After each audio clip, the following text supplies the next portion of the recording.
All right, hey everyone. So I had made a video previously about installing a blow-off valve on a Ja22 engine. Since I've made that video, we've come up with a little bit better solution to how to mount it, or not mount it, if you'll see what I mean in a minute. So for this video, I'm going to help you put the blow-off valve on your Ja22 Jimny. And I'm also going to do another one on a Ja12 Jimny so you can see what it looks like on an F6A. So here's our kit. This is the one that we like to use. I know I've explained this before. I like to use this one because it's a dual exit, and it has a cap in here. You can cap one side off, or you can run one side like we like to do. You can run this side to your snorkel and then this side open, and then if you go to somewhere that has water, you can put the cap on it. It also has a screw type top, so if it's opening too easy or not easy enough, you can tighten it or loosen it up. It comes with the rubber hoses and everything. So this is an addition that we've had here. Okay, this is how we're going to mount it. This is a pretty stiff rubber hose. You can buy these. They're one side is smaller than the other, so this is 20 millimeter and this is 22 millimeter. Okay. Same thing with this. If you don't like the location, because what this is going to do is this is going to put it here, right? Okay, but if you don't like that location, what you can do is, and you can cut this a little shorter on either end if you want to.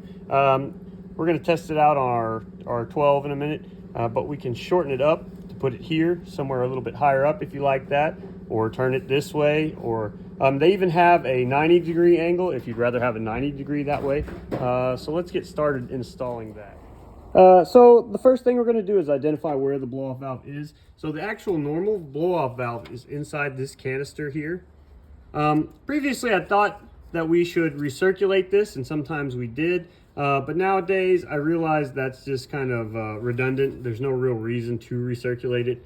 If you really want a recirculated blow-off valve, you just leave it the way it is, to be honest. Or like I said, you can recirculate your blow-off valve into a snorkel or your intake yourself if you'd like to do that. So this is the pressure line for the blow-off valve, and you'll see it runs through here, snakes underneath the piping and some clips, and comes out right here on your intake manifold. Okay, so we're going to take that off because we've got that nice new blue hose. Okay, and then you can leave these here once you disconnect this. I mean, that's very easy just to take that off. You could keep this here if you want to, but I normally just take it out just so it looks a little cleaner. Okay, then what we're going to do is unscrew this and remove this pipe. All right, so we've removed our hose because we're going to be replacing it with this nice silicone hose. We've removed this piece because we're going to be replacing it with this, and we removed this because we don't need it anymore. We did keep these because these are great to use back on this, and that'll work just fine on there. So if you look over here, got that removed, got our hose pulled off of here. Okay, and you'll notice this is open down here, and I'll show you how we're going to fix that here shortly. Okay, then you've got this opening spot here, so we'll get ready to install our blow off. All right, so what we've got here is basically, you can use anything to cap that off, but you need to, because that's where the air is, it'll be sucked, dirty air will be sucked in behind the filter there if you don't. But all this is a rubber stopper from a chair leg, but you can use anything to stop it. And we've got an extra clamp here from a previous blow-off valve, so we just put that right on top of there. And just slide it right over there, and we'll tighten that bad boy down, and then we'll start working on this one. Okay, so this is what it looks like. We've got our band here, and our band here with our blow-off sitting just above the AC lines. I went ahead and put the cap on this side. One, because it'll build more pressure on this side, which will sound cool. And two, there's no real reason to have both of them open. If you do use this cap, remember it comes with another little seal like this. You just put the seal around the edge of it, kind of like this one, or if you were to use this side, put the seal around it there. That'll keep moisture and stuff in, depending on how you're using it. Also, if you do have both of them out, make sure that they're somewhat sitting at an angle, so any moisture or water that comes from underneath the Jimny doesn't go inside the blow-off valve. because that can be bad. It'll get back inside the turbo and everything. You don't want that. Okay, so from here, that's done. We've got this done here. The last thing is to put our vacuum line on, and so I'm going to run it from here. If it's long enough, I'd like to reuse this, so I'll run it to here, back around here, and there's 2 clips on the bottom of this guy, and then back to this pipe right here.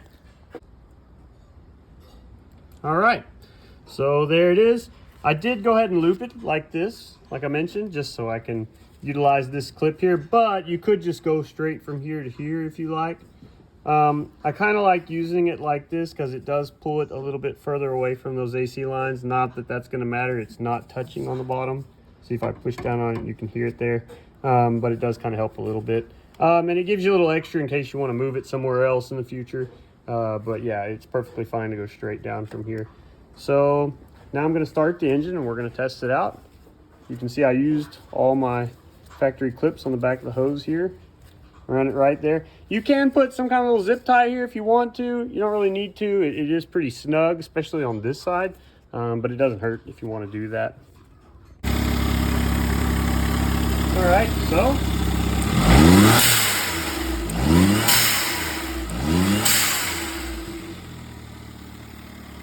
working good. So everything's set up. Sometimes it'll take a little bit for it to actually work properly because it does have oil inside of it to keep the spring going up and down, and it's new. But if it takes a little bit for it to actually sound normal, don't worry about that. That's normal. It's not defective. It just may need to drive it a little bit. Okay, so now we're going to move over to the F6A on the Ja12 and see how to hook that one up. Okay, so here is the F6A from the Ja12. Okay, the only difference between this and Ja11 is that this one has the O2 sensor there, which might get in the way, but it's probably going to be okay. And then a good thing for you to see is that sometimes the Ja12 and 22 also have this. Now this is the air lock for the front hubs instead of the manual ones. So this will be a good example of how to get around that if you want to install a blow-off valve. Okay, so again, same concept. We've got the same type of intake. Same thing down here as the 22. Okay, it wraps around, same position. And then it also comes back around here, but your point of entry here, maybe a little hard to see this, comes along this side over here. Okay, and goes right back into the side of your intake, right next to your throttle position sensor there. Okay, so we can just unscrew that and get that guy off there and get our new hose in place. Okay, so I'm just going to show you a couple of other blow-off valves. So we have our standard that we're going to use on our Ja12. Okay, and then here's a couple of different other Greddy blow-off valves that they sell.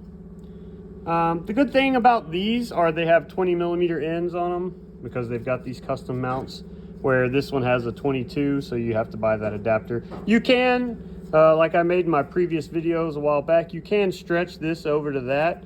And it does work. I think maybe eventually it would maybe crack or so. Sometimes they don't if the pipe is good. But it's just better to buy the adapted pipe and it'll hold it in place.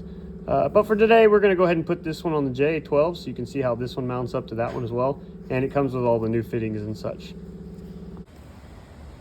All right, if you remember, we've got our 45-degree angle pipe on here and we've cut it a little shorter to match where we want it to go.